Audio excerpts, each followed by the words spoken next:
Hey, what's going on, everybody? Welcome, Web Snapper here, bringing you another Temu collaboration video. Got some more cool stuff that I'm going to show off here. Make sure you follow the links in the description.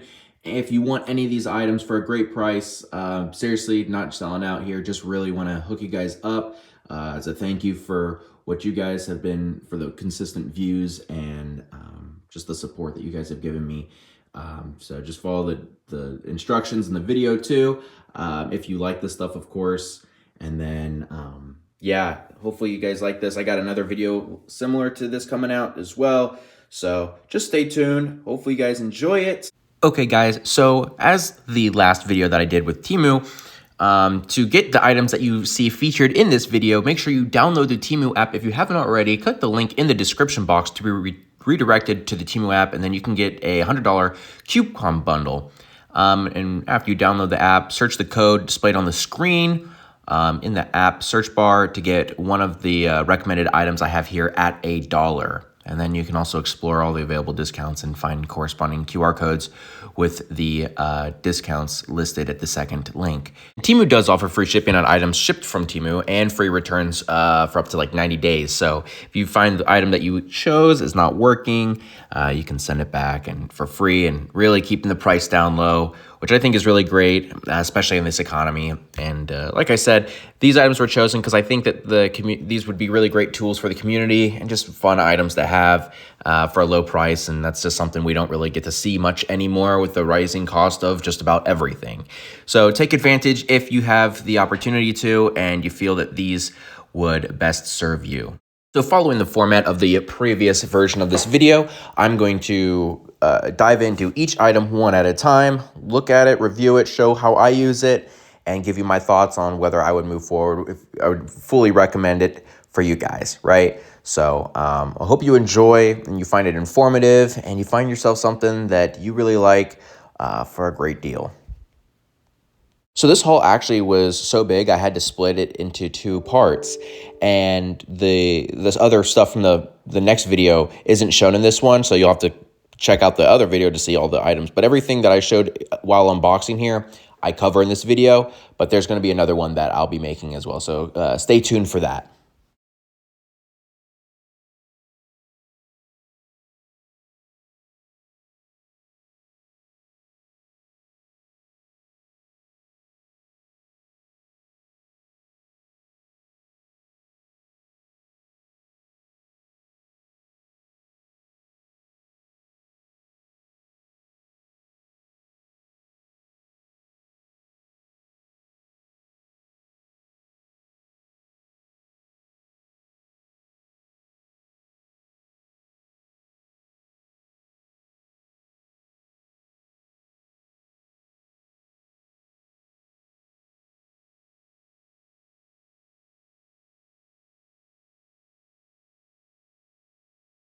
Okay, so first up, we got these blank body figures that I thought would be really cool to get from Temu.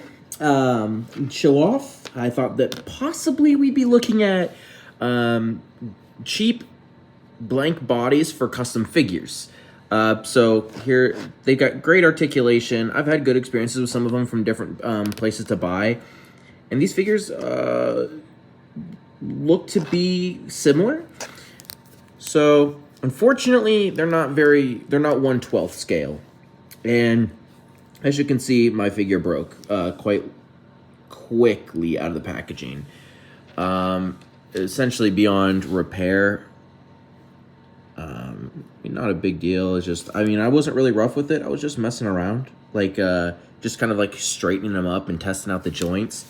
So that's a bit of a bummer. But if this does happen to you, like I said, you can return anything broken that you don't like for free. One of the other glaring issues with this figure that for me, in my use, is the fact that I can't really use it.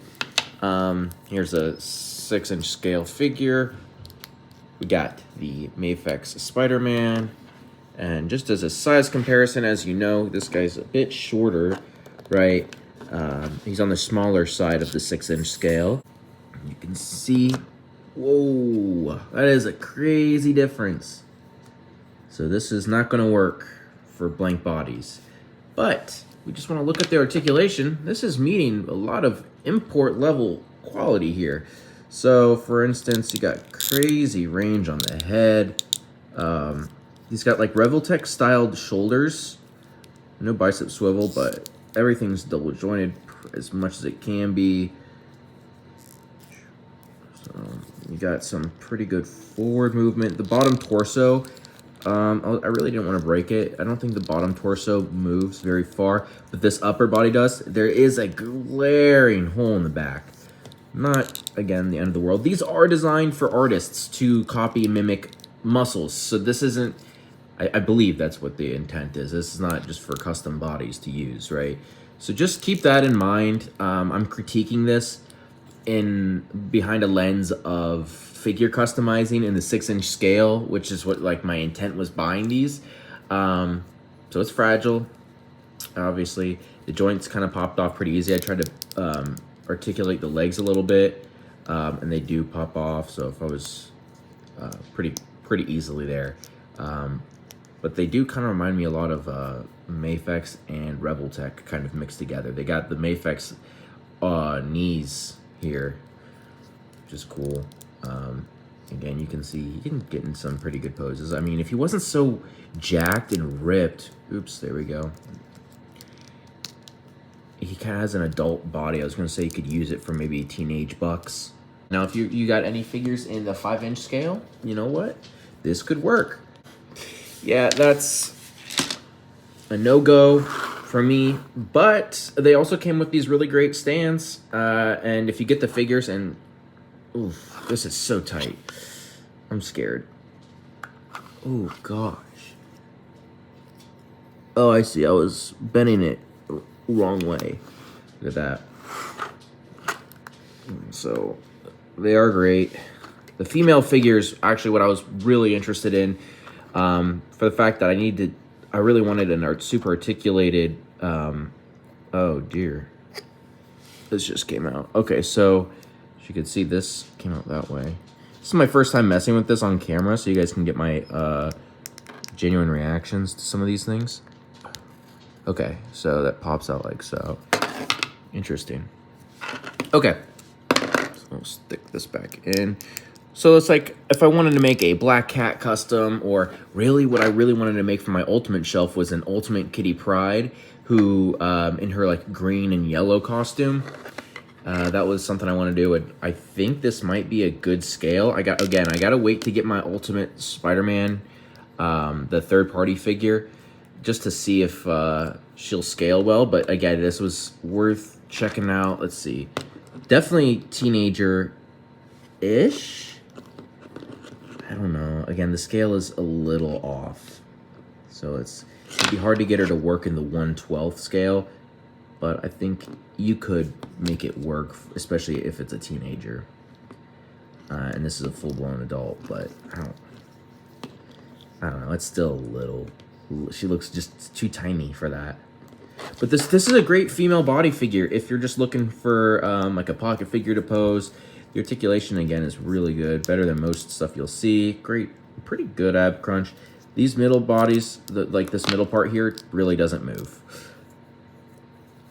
But she has that gap in that you'll see on the back here. But it does allow for this kind of crazy back bend. So the female body figure was the better of the two, in my opinion. Just because she didn't break. And I felt like I could actually do something with her. But not so much the guy, because the guy's got a very clearly adult male build. So we'll see. I might be able to do something with her, though. That I'm kind of, the more that I'm going through these, the more I'm leaning more towards not happening with the male figure. And it's just a bummer that he broke. But they look great together. She doesn't really have any muscle, though, and this guy's like jacked. So if they're supposed to go together, you know, she's kind of, I guess she's kind of got abs, but she doesn't have biceps, triceps, nothing on the back. Well, this guy's got tons. So, I don't know. I like the articulation on the female figure, though, a lot. I think that it's a great base body. It'd be cool if she was bigger. If they did these in 1/12 scale, that would be awesome, and I'd be able to use these for customs and recommend them to you guys for Marvel Legends customs. Just be cautious. This did break on me. The joints do pop off. But it's good articulation, and if you're working in this scale, these could work for you.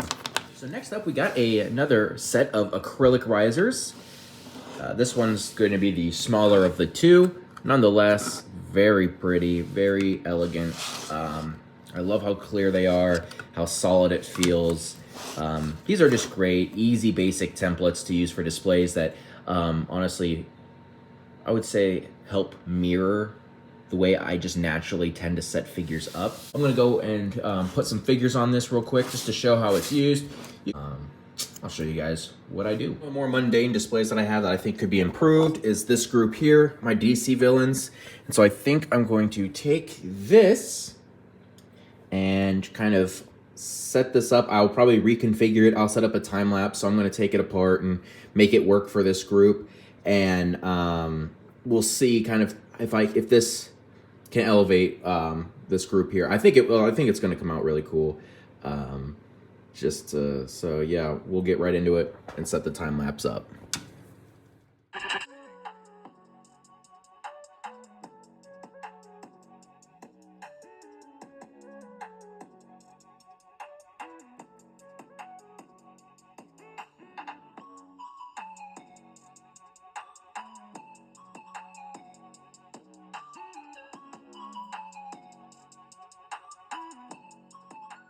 Okay, so we finished. This is a quick setup just to test it out, and I already like that a lot better.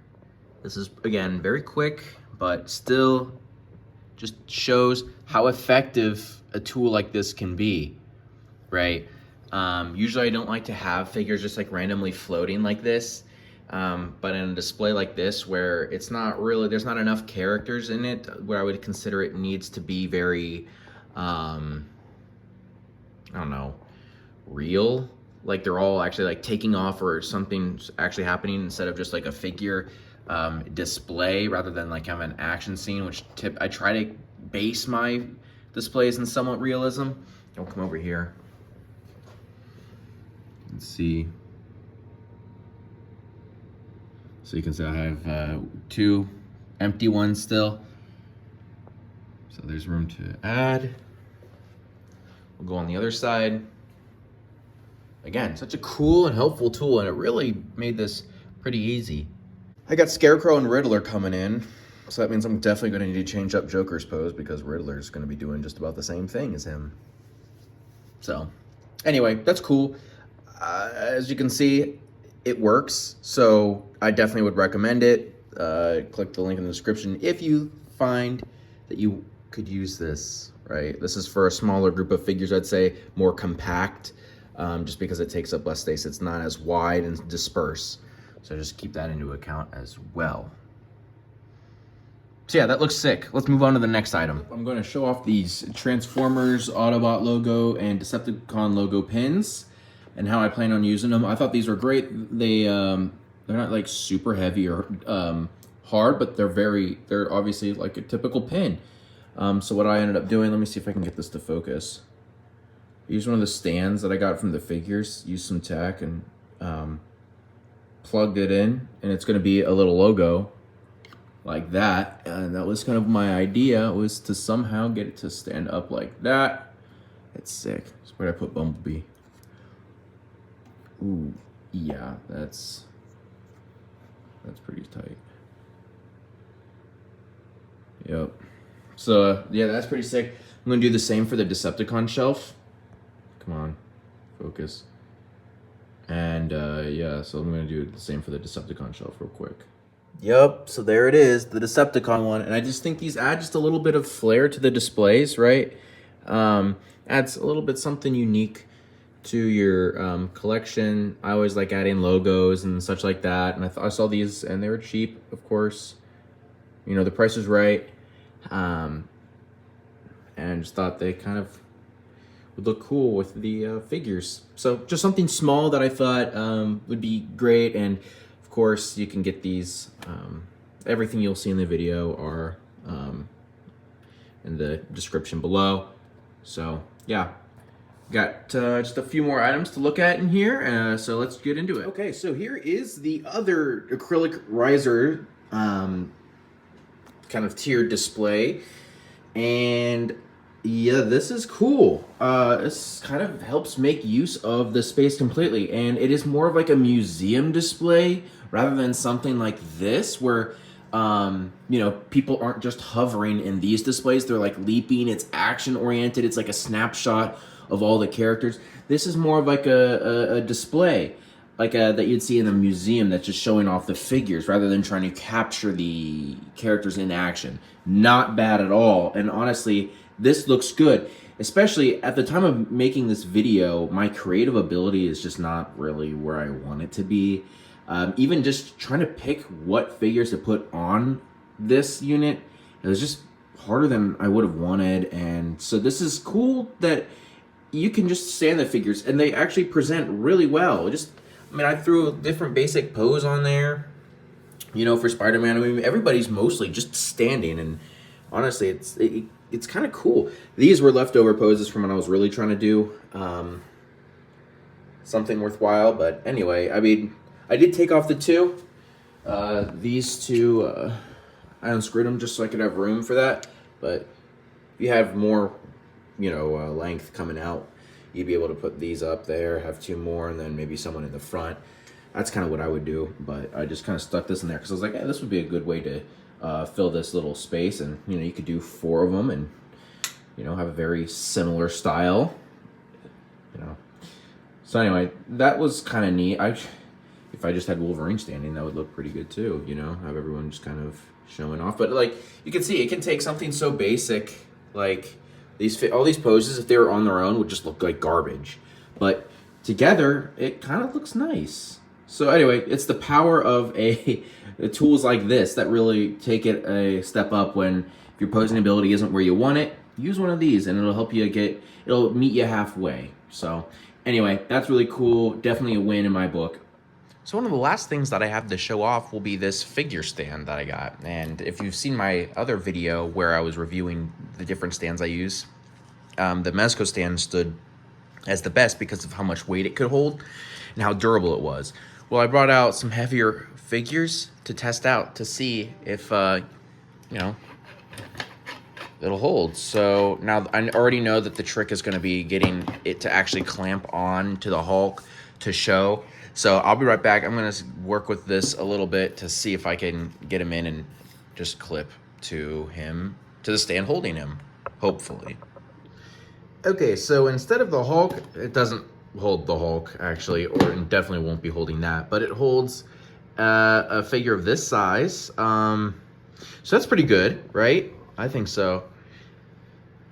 I brought out one more figure that I wanted to try because I think it'd be kind of cool. I've never tried to have him in any flight pose, so we're going to try out the Giant Man on this, and if it works, I'll check back in, and if not, then you know this figure can definitely hold any 6-inch figure if it's holding this guy. So let's try this out. Yeah, look at that. He's up on there. It took a little bit to get, but hey, that's pretty neat.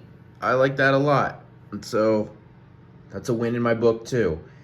Definitely recommend these for heavier and taller figures. The trickiest part is simply just getting the clamps to hold. And it comes with a few different ones that you can choose. So just keep those around. But yeah, that works really well. I've never got him up on a flight stand, so that's pretty neat. So he's in the air, leaping out. So it didn't work with the heavier figures.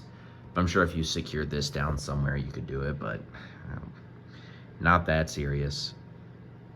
So anyway, yeah, just to make sure you see his foot's not touching the ground. So yeah, pretty cool. Okay, so here are the last few items that I got. I just got some more of these wall art, wall decor pieces, just because not only do I think that they're just so sick, I love having just art to complement the figures. They got really great selections, and they got really great Transformer stuff I'm going to buy on my own. But this was really sick because I felt this complemented the display that I have pretty well, right? So same characters and everything. And so I was thinking about putting it here. It just felt like this matched my display style, and it had all the characters that I typically use for my X-Men. So yeah, this was just a really cool piece. One thing though is if you look really close, it's a little blurry, a little fuzzy, I guess. It's not as like crisp of an image. This one is a little in the same. I'm trying to see if it picks up. I mean, I'm trying to show it off as best I can, but this is probably the best one, and it's so cool because this is from the Skybound comic, which I love so much. So yeah, these are all really great. I definitely recommend checking out. If these ones aren't doing it for you, there's something on there for you guys as well. So there you have it, guys. A lot of great stuff here. Hopefully you see something that you can use for your own collection. There's tons of great stuff. I know my collection's benefited from these items, and hopefully you can use them as well. If you find anything, let me know. If you end up going with anything, I'll be curious to hear if you guys are finding this stuff useful or not. Like I said, I had a ton of fun making this video with these things. I'm definitely going to keep stockpiling these acrylic risers because they really do come in handy. And this rotating disc is honestly super sick. There's tons of cool things you can do. I decided to show off my Mayfix Spider-Man ultimately with this rotating disc. So sorry for the crappy lighting. I'm working on that. But anyway, you get the idea. It's pretty cool. So thank you for watching. I got another one of these videos coming up, so stay tuned and keep doing cool stuff with your toys, and I'll see you guys in the next video.